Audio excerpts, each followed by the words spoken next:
I am Guido van Rossum. I created the Python language.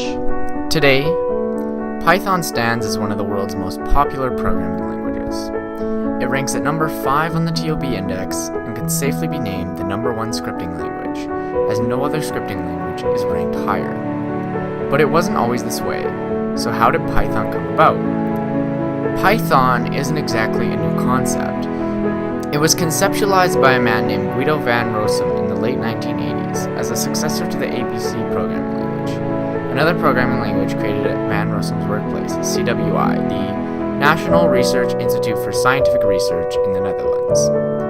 Much like ABC, Python wasn't aimed at systems programming and was designed to be easy to learn. But unlike ABC, Python included support for exception handling and was originally targeted at the Amoeba operating system. Now, the Amoeba operating system was a time-sharing system built at an Amsterdam university, which, like time-sharing itself, has fallen out of favor. But Python lives on. Van Rossum started the actual implementation of Python over the Christmas holidays in 1989. It wasn't actually named after the snake, by the way. It was named after the British TV show Monty Python's Flying Circus. He continued working on it privately until February of 1991, when the first version, 0.9.0, was released.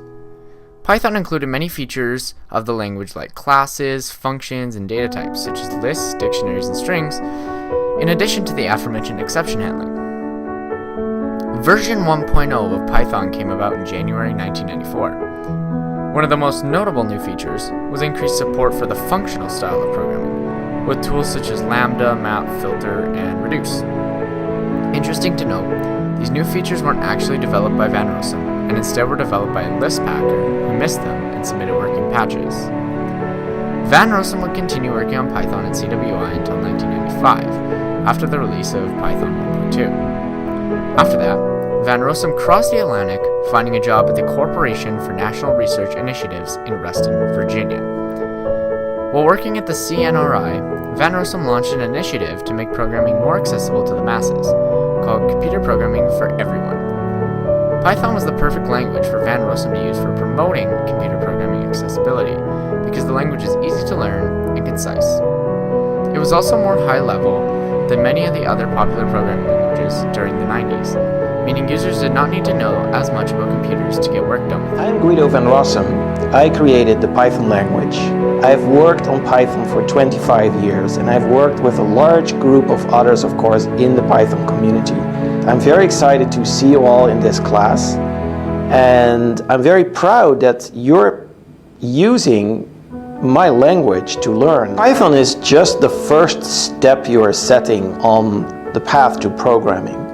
There are many exciting things to learn in programming, many that you can learn using Python, many that you can learn using other things, and you won't be alone. There will be millions of people who have gone before Today, you. Computer Programming for Everyone is no longer an active initiative, but that does not mean that Python is not one of the most popular programming languages for beginners to learn.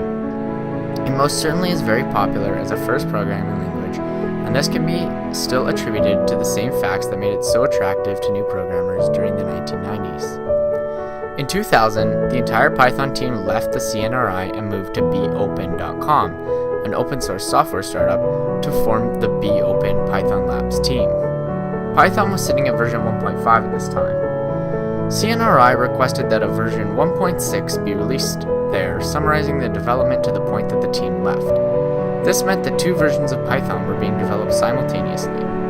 Python 1.6 was being developed at the request of CNRI, while version 2.0 was being developed at beopen.com. The most significant and important change with 2.0 wasn't about the code or language itself, but the way it was developed. Up until this point, Python was developed in a relatively closed fashion. With 2.0, Python became more like a standard open source project that would have a life after Guido. Python was moved to SourceForge, granting CVS access to more people and providing an easy way to submit patches and bugs. The Python Labs team only released 2.0 at the now defunct beopen.com. By version 2.1, they had moved to Digital Creations, now part of Zope, an object-oriented web application server written in Python.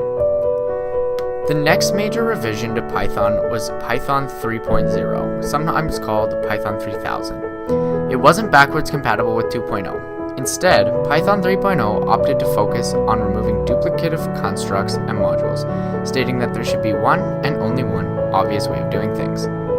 Version 3.0 was released in December of 2008. The Python developers knew that not everyone would be ready to switch to Python 3 right away, and continued working on Python 2.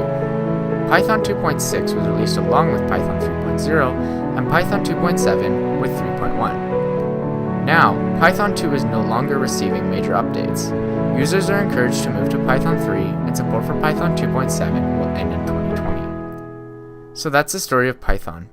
It's come so far from where it started, and it's still developing.